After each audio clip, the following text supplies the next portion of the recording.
Plan B क्या है establishment के पास। नाज़रीन, ये एस्टेब्लिशमेंट जान चुकी है कि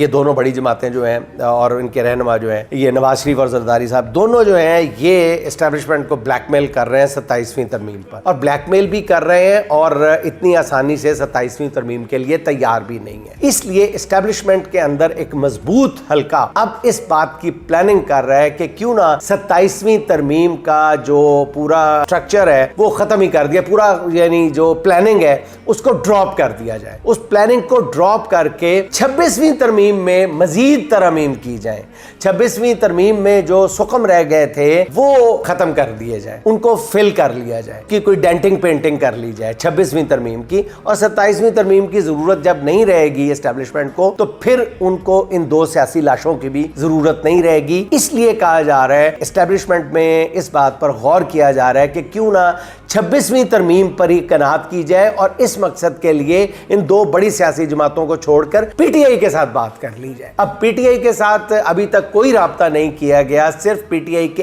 एक लीडर के साथ ये बात की गई है और उस एक लीडर ने एस्टेब्लिशमेंट के नुमाइंदों को बताया है, उसकी जाती राय ये है कि इमरान खान इस तजवीज़ पर कभी भी मस्बत जवाब नहीं देंगे, बल्कि वो इस तजवीज़ को सुनना भी पसंद नहीं करेंगे।